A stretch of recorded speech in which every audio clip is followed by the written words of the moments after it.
ওয়াজ মাহফিল video editing এর বিষয়ে আজকে গুরুত্বপূর্ণ একটা বিষয় আপনাদের সাথে শেয়ার করব। যারা ওয়াজ মাহফিল নিয়ে কাজ করেন বা ওয়াজ মাহফিলের ভিডিও এডিটিং করেন, ভিডিও এডিটিং এর ক্ষেত্রে হোক, ভিডিও আপলোডিং এর ক্ষেত্রে হোক, যে কোনো কাজে আপনার যদি পিসিতে দুইটা মনিটর থাকে তাহলে কিন্তু আপনার জন্য কাজ করতে এত সহজ হবে, এত সুবিধা হবে, আপনি কখনো কল্পনা করতে পারবেন না। তো চলেন আমি একটা জিনিস আপনাদেরকে শেয়ার করি। সেটা হলো যে এই যে দেখেন, আমি এখন একটা ভিডিওতে কালার গ্রেড করব।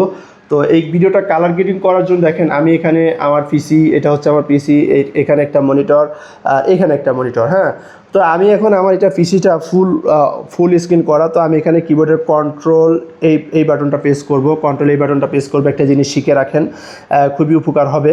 দেখেন আমার মনিটরটা এখন এডিটিং প্যানেলটা ছোটো হয়ে গেল। হ্যাঁ, তো আমি আরেকটা কাজ করব, সেটা হলো যে এখানে আমি মাউস দিয়ে এই জায়গাটা মাউস দিয়ে আমি ডাবল ক্লিক করব।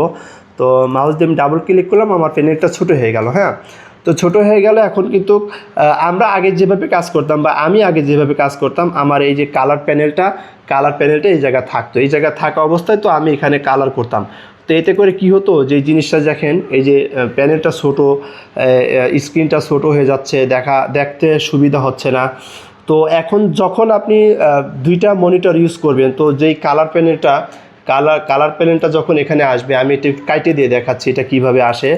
তো এখানে যে এই যে উইন্ডো বাটনটা দেখতেছেন, উইন্ডোতে ক্লিক করলে, ক্লিক করে যে দেখেন এখানে লুমেট্রিক কালারটা নিয়ে আসার পরে দেখেন এটা আমার আলাদাভাবে এটা ওপেন হইলো, এই কালার প্যানেলটা আলাদাভাবে ওপেন হলো। এখন আমি এখানে যখন কালার করব, তখন আমি এই যে এই আমার স্ক্রিনটা আমি এখান থেকে কন্ট্রোল এই যে বাটনটা ক্লিক করে আমার এটা বড় হয়ে গেল।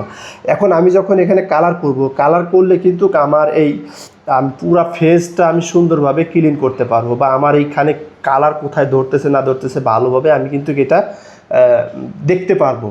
তো এই জন্য আমি বললাম যে খুবই গুরুত্বপূর্ণ একটা ভিডিও, আপনাদের আসলে এই ভিডিওটা অনেক উপকার হবে। এই জন্য আমি আপনাদেরকে বলবো, যারা ওয়াজ মাহফিল নিয়ে কাজ করেন, এরকম দুইটা মনিটর আপনারা ইউজ করবেন। এতে করে কি হবে, আপনি যখন কাজ করবেন তখন কিন্তু আপনার এই কাজটা আসলে করতে অনেক সুবিধা হবে। এবং আপনি ভিডিও আপলোডিংয়ের ক্ষেত্রেও দেখেন, আমি একটা জিনিস দেখাই আপনাদেরকে। এই যে দেখেন, আমি যখন ভিডিও আপলোড করব, তখন কিন্তু আমি কাজ করতেছি, এই যে ভিডিও আপলোড হচ্ছে, আমি এখানে কাজ করতেছি, এখানে ভিডিও আপলোড হচ্ছে, এবং আমি এখানে ভিডিও এডিটিং হচ্ছে, এখানে আমি কিবোর্ড দিয়ে এডিটিং করতেছি, সব কিছু করতেছি, এখানে দেখতেছি।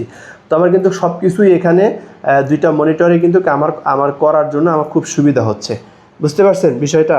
তো এই হলো ভিডিওটি আপনাদের কাছে যদি ভালো লাগে তাহলে অবশ্যই কমেন্ট করতে ভুলবেন না, আর অবশ্যই একটা লাইক দিয়ে দিবেন, আর আমাদের ভাইজান টেক ভিডিওর ফেসবুক পেজটি ফলো করে দিবেন, আর ইউটিউব থেকে দেখে থাকলে অবশ্যই আমাদের চ্যানেলটিকে সাবস্ক্রাইব করে দিবেন। সো দেখা হবে নতুন কোনো ভিডিওতে। ভালো থাকেন। আসসালামু আলাইকুম রহমতুল্লাহ।